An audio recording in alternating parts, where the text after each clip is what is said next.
Now we have umpire Chris Lehman inspecting the player's equipment. Quick, quick, quick, quick, quick, quick. Everybody get in here. Refresh the pages.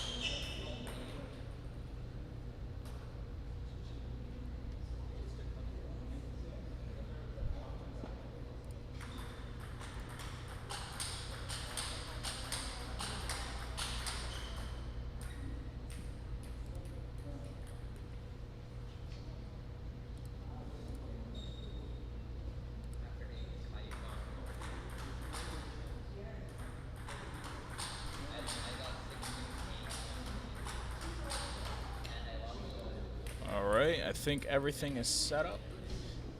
Umpire Chris Lehman inspected both players' paddles, gave us the go, the green flag.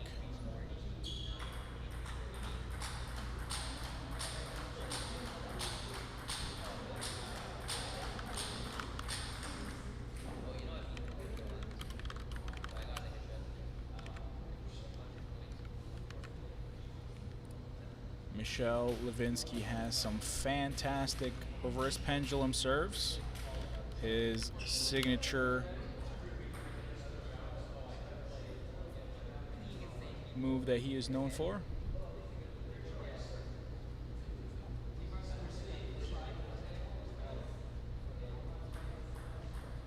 Okay, now Kai offers up the service to MISHEL. Very generous of Kai. Thank you. Thank you. I hope you lose. Just kidding. But not really.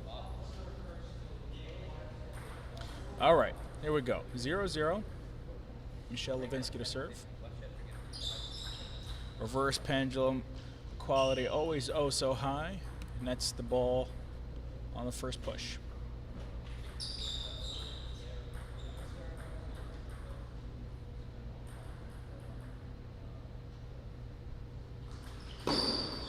Oh, yeah, baby. 2 in a row.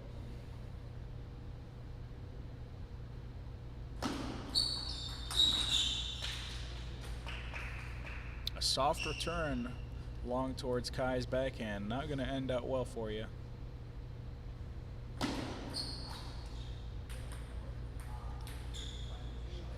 Footwork was a little bit stiff there. Ball hits the edge of MISHEL's paddle. Now finally, the first serve return to clear the net and actually earns Kai the point. Changes it up, goes for the long serve towards the backhand. Some awkward spin on it.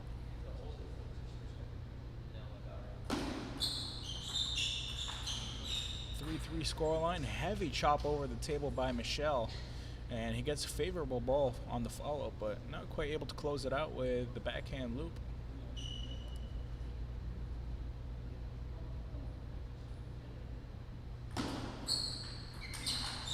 Oh yeah, that's the good stuff.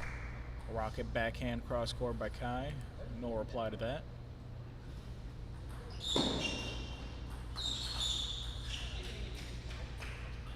Great touch by MISHEL there, sorry, by Kai.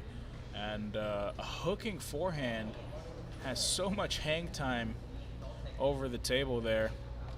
Some awkward spin. Definitely not the kind of spin that I'm used to in my under 800 games.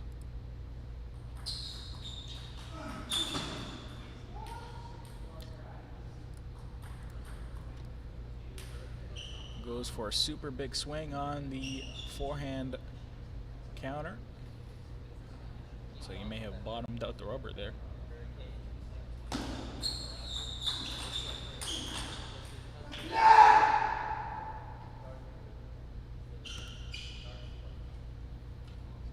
Some frustration coming out of MISHEL. I'm sure he's more angry at himself than anything.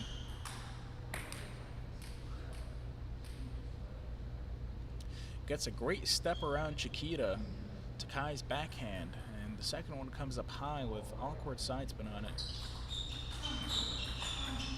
Oh, yeah. That's the good stuff. Two backhands in quick succession. One towards Kai's backhand, followed up by a wide to the forehand.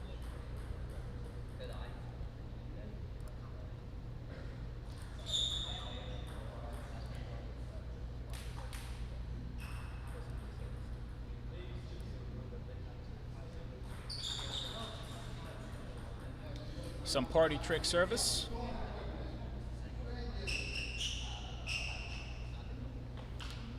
Kai staying too vigilant. I have seen Michelle catch quite a few people with that serve, though.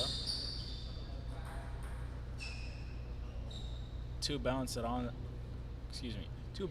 the table. Very sharp service by Kai there. And an 11-5 scoreline to close out the first game.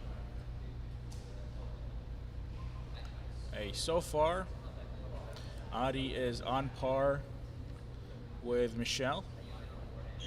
Maybe even a little better.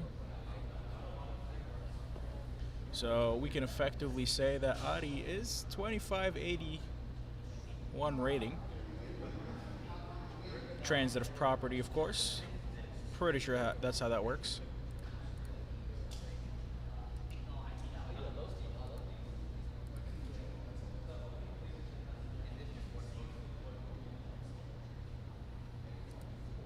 Now, guys, if you are watching the stream, make sure to share the stream so your friends can watch it. Helps us out, helps your friends out, because they get to watch some incredible table tennis. And I get the instant gratification of Facebook telling me that more people are watching my stream. Heavy underspin on that serve from Kai.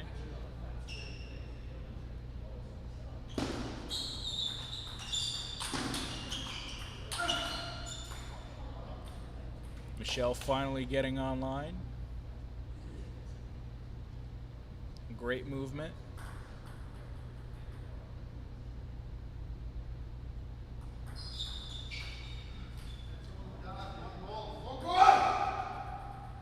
Gets the return he wanted, but not quite able to get the finish after.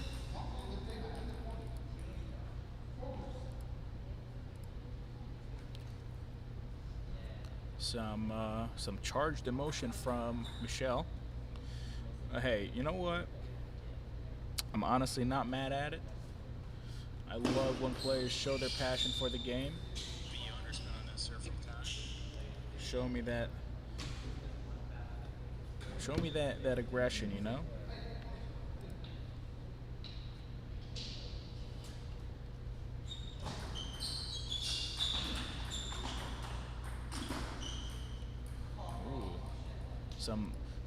Some tricky stuff from Michelle there, adding just a very slight amount of side spin on the backhand blocks to move Kai around, and it throws off his timing.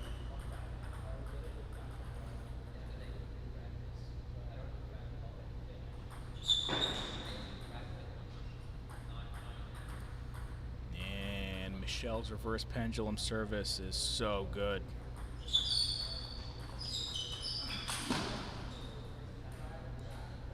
Goes for the opening backhand loop.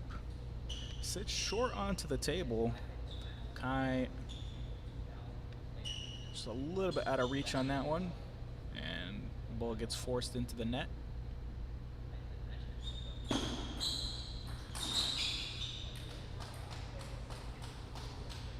Kai towers over that ball and takes it all the way to no man's land and the forehand corner.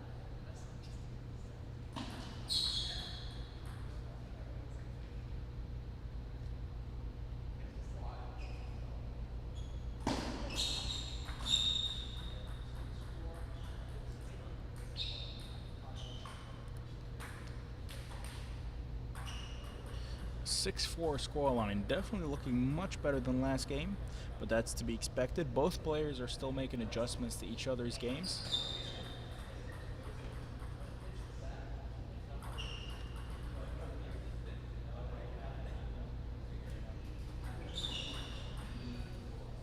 Oh man, Man, I feel like Michel can just beat 2400 purely off of his service.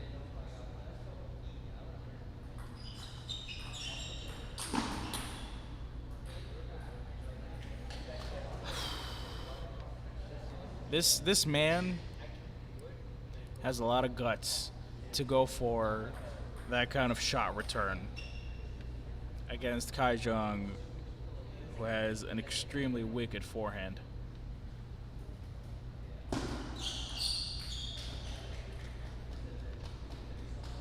Interesting choice on the forehand receive there. Honestly, you know what? It looked pretty. I like it. It was creative. 10 out of 10. We'll do it again.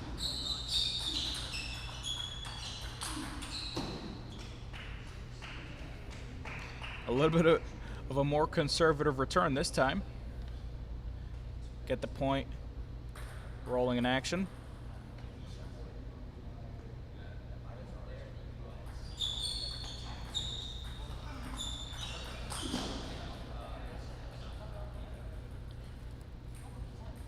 Nine, 6, and Michel is looking poised to take the second game here. And I would love to see this one go to the 5th, ladies and gentlemen. I am all for more table tennis, even if it gets me home a couple hours late, like 3 or 4 hours late. Hey, you gotta sacrifice some things for the stuff that you love, and I got a whole lot of love for the sport of table tennis, so I do not mind sacrificing a whole lot of time.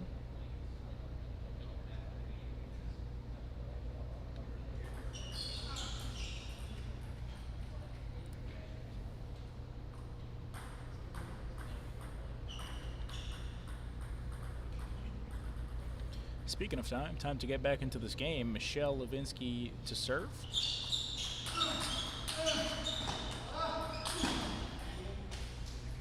Oh man, I see. Like, I simply just don't get enough time commentating games of this caliber.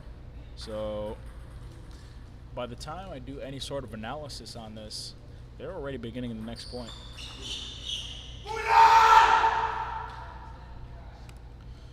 But what you didn't notice there is, or you may have noticed, ZHANG just clawed back a 4 game point lead. Brings it to deuce, 10-10.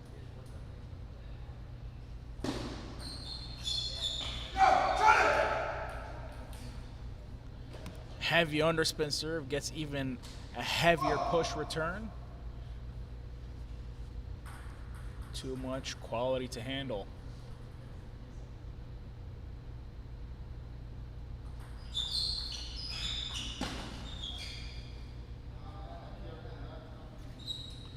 Super spinny forehand opening, looping it. Lands decently deep. Michel unable to cope with the amount of spin on that.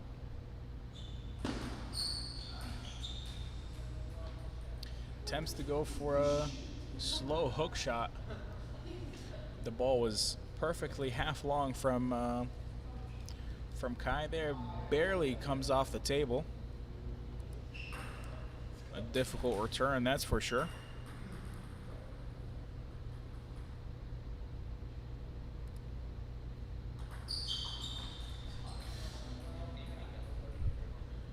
When in doubt, whip the reverse pendulum serve out. I'm sure that's what MISHEL LEVINSKI finds himself thinking. And 90% of his points.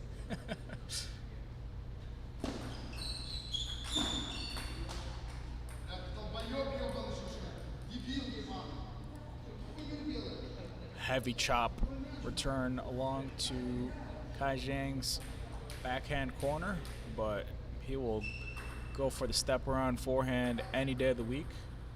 If you got footwork that fast, you may as well put it to good use.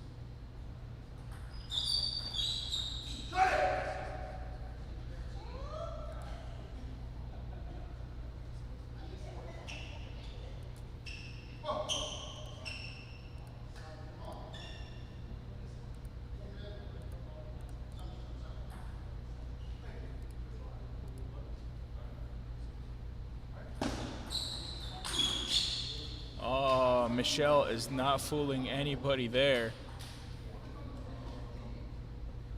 Fakes the cross-court forehand flip and actually takes it down the line. But Kai is just simply too fast, man.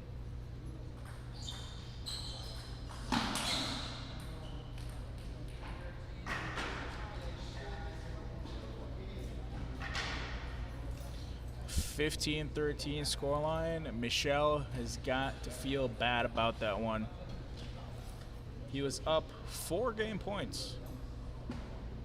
And I guess if you can't close it out there, then you're not going to close it out in the deuce, right? Some tough stuff for Michel. 4 game points. I'm not going to be happy about that one when he goes home and rewatches the VOD. Or maybe we see some crazy table tennis coming up, and Michel works some miracles and closes out the Princeton Pong July Open in a victory. But I also thought dinosaurs were real when I was a little kid. They are real. They were real. You say dinosaurs? They were real.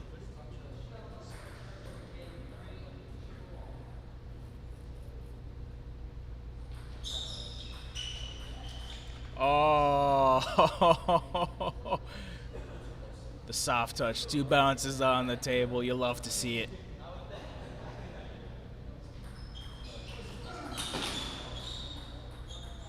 Super high quality opening loop from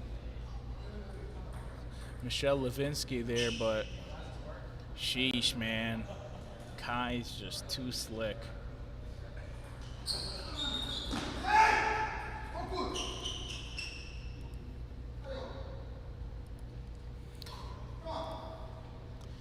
Michel is yelling at himself to focus.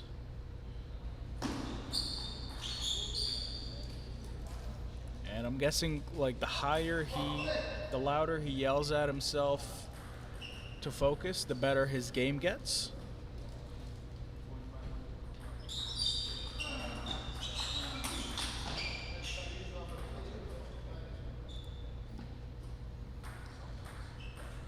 This is such a tough matchup for Michel because all of his cross-court shots on the backhand side are going into Kai's forehand. And I don't know if he wants to play parallel shots to Kai's backhand and have to cover a massive distance on his wide forehand side.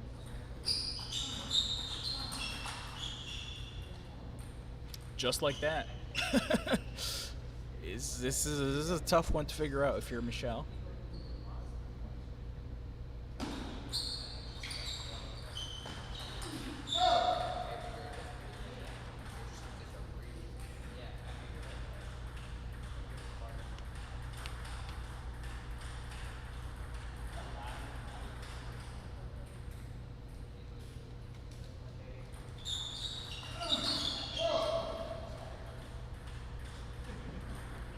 Three points in quick succession for Michel, building himself a little bit of padding there.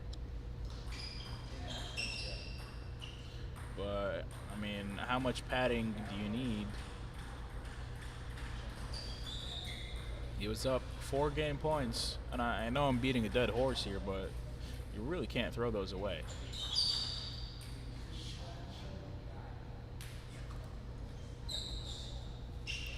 (3-7) scoreline.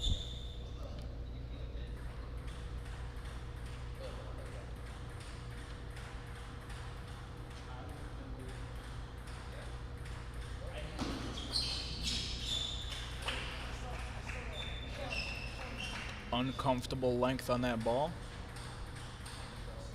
Push goes long.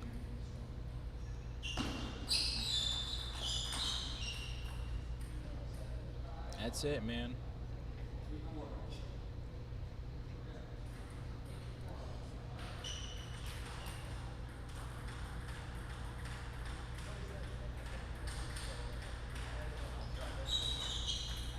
Oh, sheesh, man.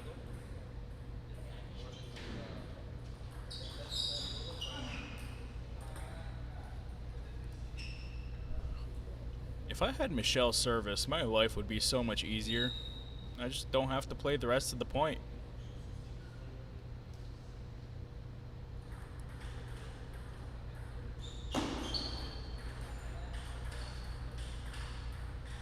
Some questionable. Maybe he's over this game already. Wants to move on to the next one.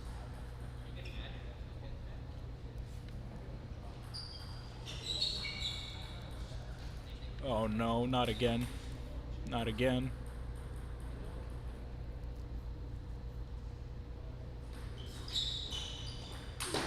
Oh, guys, it's happening again. It's happening again.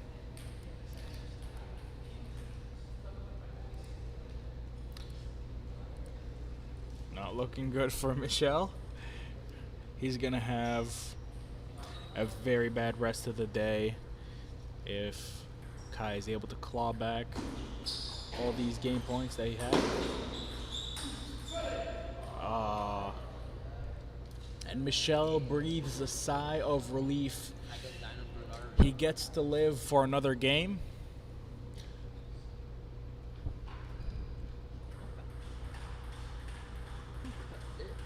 Look at his PC and his keyboard. Why are you not a gamer?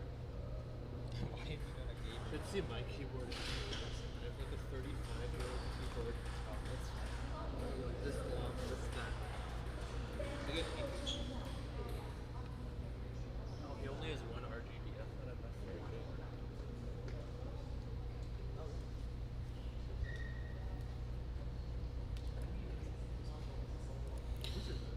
A lifeline gets extended to Michel Levinsky. He lives to fight another day.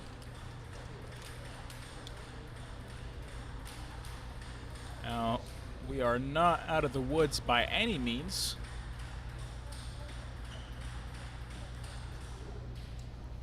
Both players do have their timeouts intact.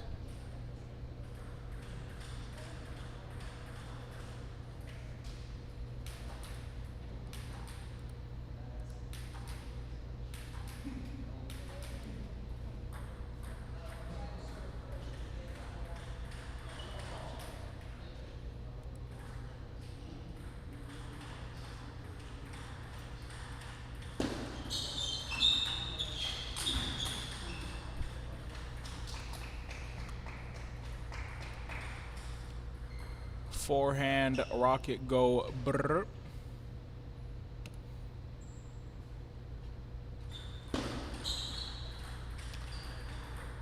No, you can't just forehand loop kill every ball.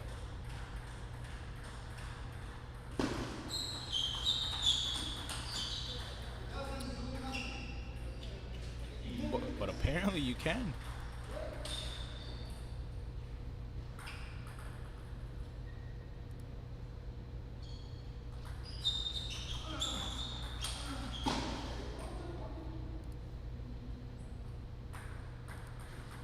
Spinny opening backhand loop from Michel there. Ball sets up high on the return and he gets an easy smash.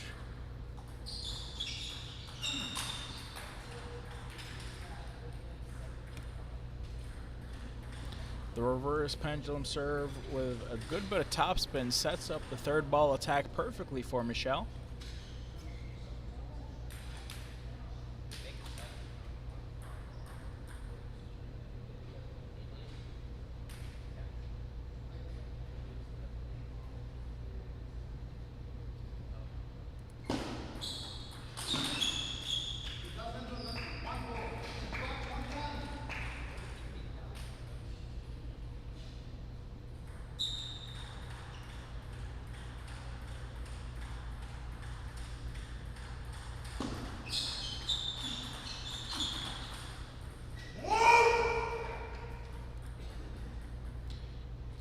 Michel angry at his own self due to the footwork.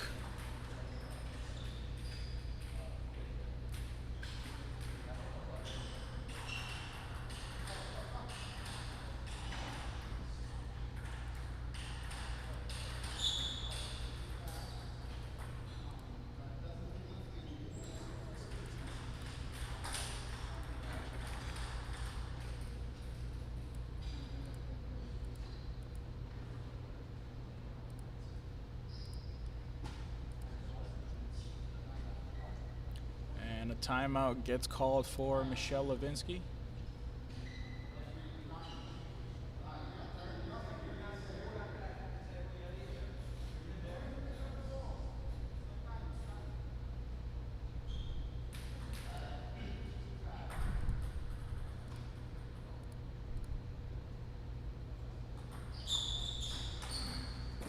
Oh, yeah. That's the good stuff. Ball pops up high and swooping, fanning forehand loop inside out. Wide to Kai's forehand. Drifts away into the sunset. The second time he goes for that choice of return.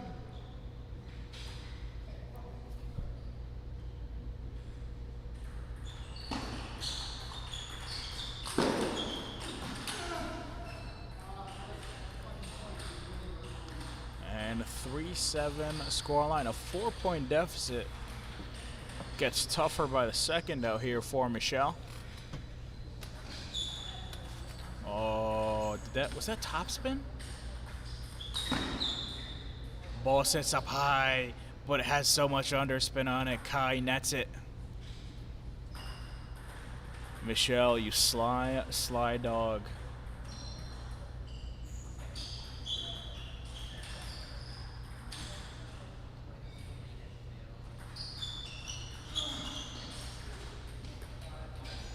Takes it down the line into Kai's backhand with an ungodly amount of spin. Ball is sitting in the air there. And Kai just unable to deal with the incoming spin. Now a 2-point lead.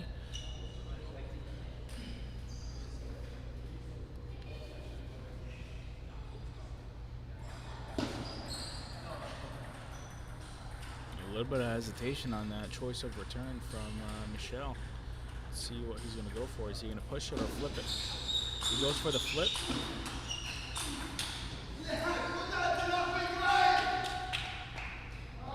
Gets into the open rally. And Kai just eats him alive. I mean, he's been trying to take it cross court, but he just could never find the timing for it. Steps around with the backhand, the Chiquita down the line. Mwah. Good stuff. He tried a couple different things, and he was like, you know what? If I can't get it with my forehand, backhand's gonna do it.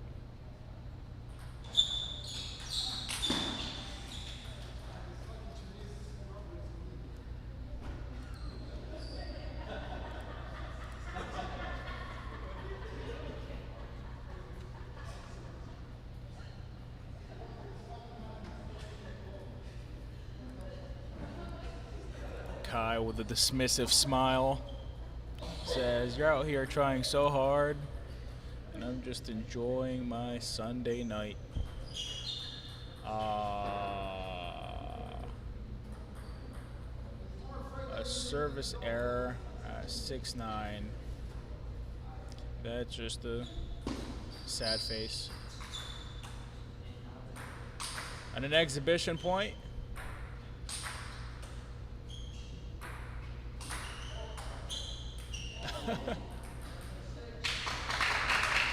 Kai moves the table there, so it should be MISHEL LEVINSKI's point, but hey, it's over now. Kai ZHANG closes out the Princeton Pong July Open. Congratulations, Kai. We'll see if we can get him down real quick here for an interview. Don't go anywhere. I'm gonna call him down here real quick.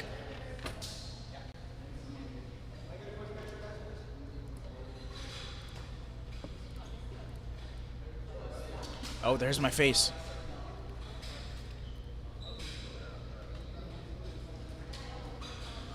We gotta take the screenshot. Hold on. Heading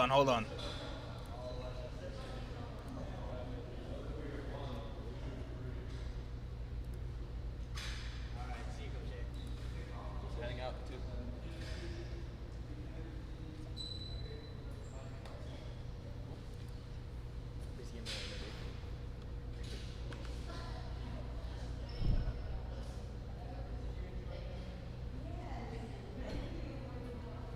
Look at those big smiles.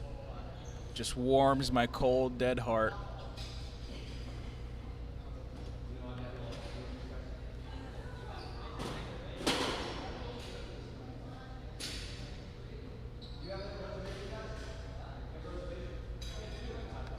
Congratulations to Kai Zhang on winning.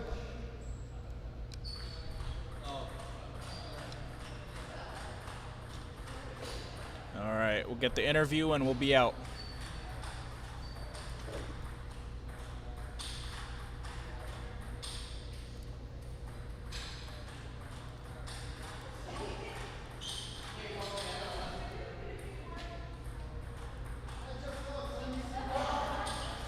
All right, looks like we're taking group photos for days. This is what's going on here. All right, you love to see it. You love to see it.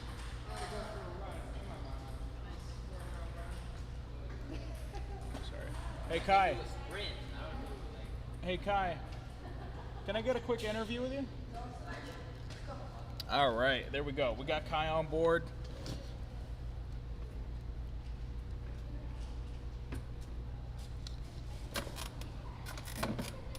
All right, here we go. Let me just bump up the volume a little bit so y'all can hear him. All right, ladies and gentlemen, here we are with the man, the myth, the legend, Kai Zhang. Kai, thank you so much for joining me here at the Princeton Pong July Open. Congratulations on a fantastic victory in the Open final event. How do you feel coming off that victory? I feel pretty good because considering I played last week in national, because I didn't practice like in this 2 months. I literally didn't touch my paddle, so I'm a little bit rusty. And I come here to play this tournament because I just want to try to get my confidence back and to feel the ball a little bit more, and hopefully I can come back strong next time for the future tournaments. Right, for sure. So let's talk about that final event. Coming up against MISHEL LEVINSKI. The man has some really tricky service, and it's hard to return, especially since you've been out of the game. So your touch may not be quite there as you want it. What was your strategy coming into this finals game? So basically, we played so many times before, and we know each other's game. Basically, when I won't have trouble from his serve, so when he serves, I literally try not to hit the ball with very good quality. I try not to attack. I just try to keep on table, and then we can get into rally. Right, for sure. So basically, if I could get the ball on the table, I have a chance in the rally. Yeah. That's the strategy. All right, for sure. So in particular, there was a couple of times that MISHEL was kind of softly flipping the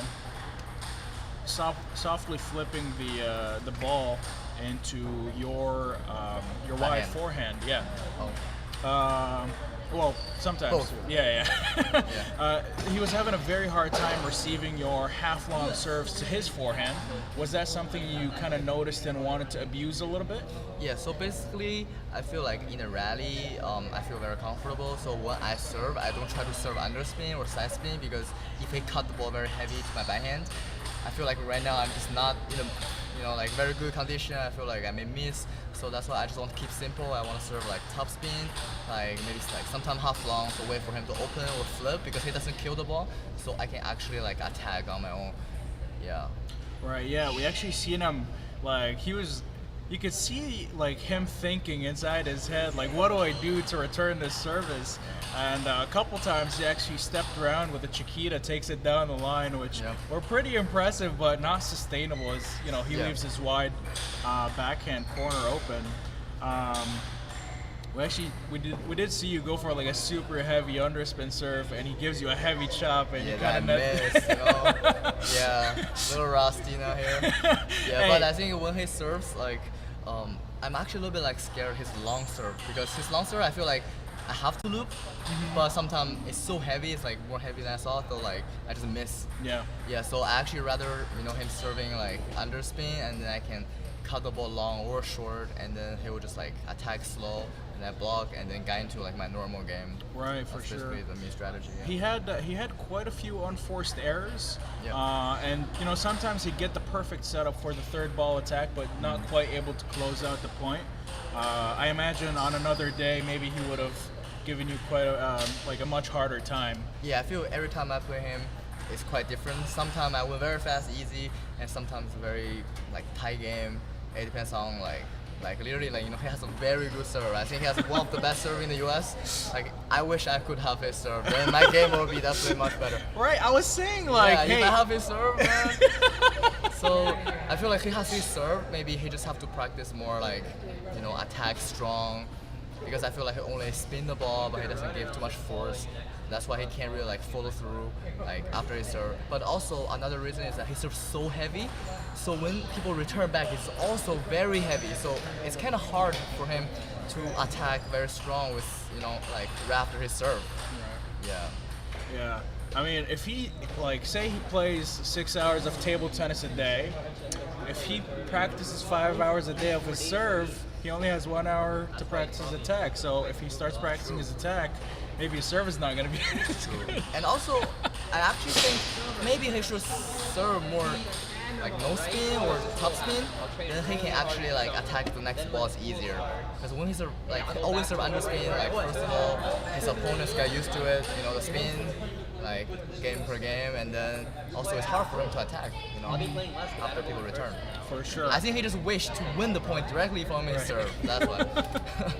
I mean, wouldn't that just be great, if you only had to serve the ball and got club owner Flint Lane saying hellos. Shout out Flint for putting up a great tournament. Right, so what's your year been looking like? COVID is kind of coming to a close. Things are going back to normal.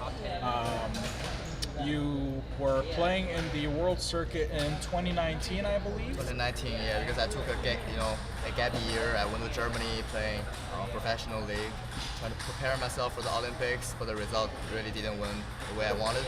And I think mainly because my mentality, I had really high expectation, and then I become a little bit high during the trial. Yeah, so after that I feel pretty, like depressed, and then also because COVID, so I didn't get much chance to practice. Yeah, but hopefully I can try to like revive myself and come back in the future. I'll not give up. I mean, look, you say your ambitions may have been too high, but in 2019 you did beat Koki Niwa in the round of 32. Oh, yeah. So, hey, maybe that's the kind of mentality that you need in order to reach for the top. And also that's why like table tennis is very interesting, because it's full of like possibilities, variations. You never know who can beat who, the style, and also like depends on the day, like what mentality you have to come into the game. Because I feel like when I play against Koki Niwa, I had zero expectation. My flight is next morning, and I was like, if I win this match, I can't even get to my flight. I have to change my flight, and I know I probably have like very like slim chance to win. So when I play him, I didn't think anything. I just think about, okay, I try to play my game, and actually I was pretty surprised. Like he actually was not as good as I expected. Yeah, because I think also maybe that was his first match. So he also think, this guy from US probably not that good. He just took it easy on me. So that's that's like what I said. The mentality coming into the game will affect your performance. Right, Yeah, for sure. significantly. So pre-COVID, I just want to ask you about your training regimen. What does your work week look like with regards to training? And then I'm going to also ask you about how did that look after COVID, how it looks right now. Okay, so during COVID. Before COVID, let's start before COVID. Yeah. Before COVID, I was in Germany actually. Right. And I played professional league, so I definitely train a lot. I play matches, and come back for Olympic trial. And after Olympic trial, the COVID hits, and then actually my parents were here, so we just try to like enjoy our reunion in the US because we don't see each other very often. Right. And during that time, I didn't practice much. So sometimes I practice my serve, sometimes I practice with one of my friends, it's like 2300 near New York. Mm-hmm. So I practiced a little bit, and after the COVID, I moved to California because I start school at USC right now. So when I'm there, I'm doing like coaching part of the times, and then school, and then sometimes I find my time to practice with like top players in LA. Yep. Right. So post-COVID, what's your training look like now? How many hours a week are you getting of table tennis? This all depends. Depends on the mood. Yeah. Before COVID is definitely, even during COVID, it's like depends on if I have time, my practice partner has time, or if my mood. So, when you were on the world circuit and you were kind of putting up good results, did you ever think, you know what, I'm gonna go all in, table tennis, nothing else? Did that ever cross your mind? And how do you feel about that That's now? a good question. I think um, table tennis career is kind of like a roller coaster to me. You know, in China, of course, my dream was playing, become world champion. You know, I didn't go to school at all, training 8 hours a day, and then um, basically that didn't like turn out good in China. You know, it's very difficult. And then I got my chances, you know, come to US and to check out here. And then I found, you know, in the US I also have opportunity. But from the beginning, I was actually didn't expect I'm gonna just play table tennis in the US. Um, I come here, I didn't have any expectation or plans. I just come like vacation and you know like check out like table tennis world like community here. And then I start school because I feel like I need to learn English, everything to have education. That's how like the US like the culture affect me. So I think that also make me like a rounded person right now. I can speak English. I go to like a school, and I can still play for the USA team. Yeah, So absolutely. I think it's pretty good. But like you said, yeah, I thought about like sometimes I feel it's pretty like regret to me. You know, like I feel like oh like what if what if I never come to US or I come to US and just never study. I just training like Canuck, you know, go to Europe and play like professionally for the full time. I don't know where I can be like right now. Right. Yeah. I mean, what age did you leave China? If you don't- 15, 16. 15. That was actually, I think 15, 16 is the age to actually improve. So that's why I moved to US. Ah, And okay. then it's kind of tough. Yeah. Gotcha. Well, I think.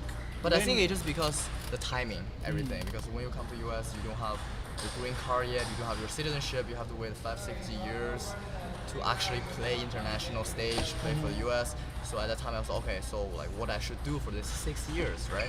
I can't even go to play league because I'm from China, right? I have like Chinese passport, so it's kind of hard. And then I know like I have to find something else to do. I have to, you know, try to like improve myself. You know, learn English, go to school, get education, Right. everything. Also coaching sometimes. So Yeah, I need to I mean- make a living. You know. You have a ton on your plate, man, but you yeah. still come out. You put a spectacular display of table tennis. Always love watching your games. So we talked about the past. We talked about the present. What's in for you for the future? I think future, of course, my other priority right now is like school, and in the future maybe have another career.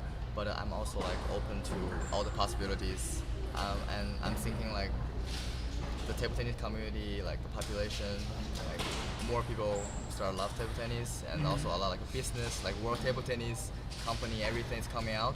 So I feel I'm open to any like possibility, like in the future maybe I can work something like table tennis related. Oh, Never okay. know. And then like for now I'm still young, so I feel like I still want to play. I don't want to give up, and hopefully I will try out for next Olympics. And also I'm on the USA national team right now, and I may play for like the World Championships, World Cup in the future, and try to make a result for the US also for myself. Speaking of the World Championships, do you have any news on the 2021 Houston? Yeah, it's in Houston. It's individual event. I'm not sure if I can go yet because I think the trial I play now very good, and I'm like the fourth player. So I just don't know what the rule is, ITTF, how many players they allow for each association. So Right. right now, if they allow 4 people, then I can play.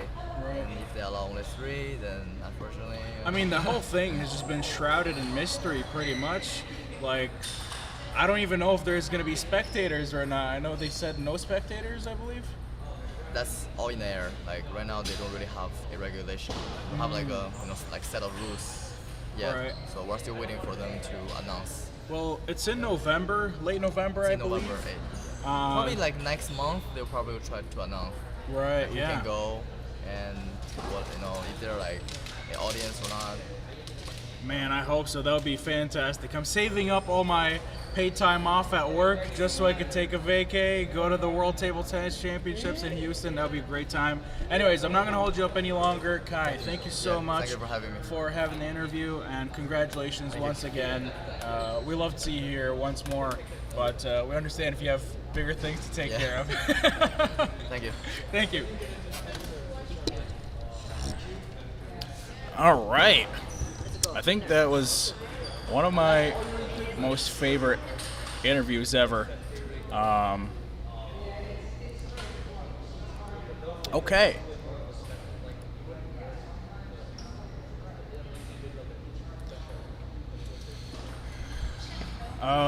Whew. Man, I am tired. I am very tired. Congratulations, Kai Zhang. Final thoughts. Princeton Pong, great club, man. This club makes my life so full of joy and happiness, and every month, man, it seems like we're just only getting higher and higher with the quality of players that we're getting, with how we're performing. And man, I can't wait to see where we go from here.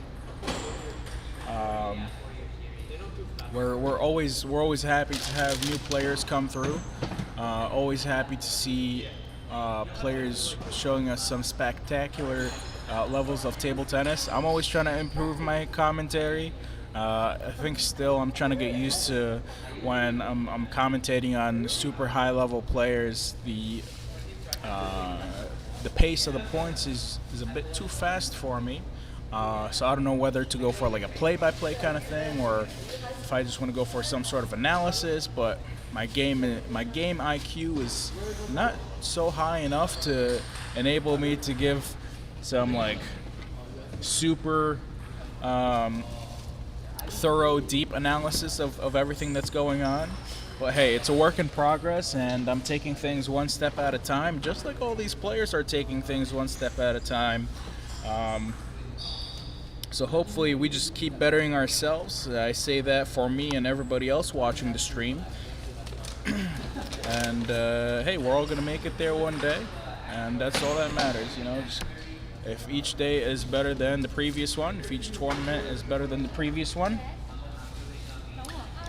Progress not always linear, but we take things one step at a time. Shout out to Live TT Scoreboard. The gentleman that offers the scoreboard for the stream is doing some great stuff for the sport of table tennis. The software is completely free. Make sure you guys visit Live TT Scoreboard for your own live score keeping needs. The gentleman has enabled it to be on mobile, and I use it for this tournament on PC as well. He's actually given us a customized scoreboard for Princeton Pong, enabling us to use the previous version of the app, which we are greatly appreciative of. Let's see, what else? I think that's it. I'm going to keep on ponging. You keep on ponging. We're all going to keep on ponging. Once again, thank you guys so much for joining me at the Princeton Pong July Open, and I hope you all have a fantabulous day. Signing out. You guys go get yourself some dinner, and I'll be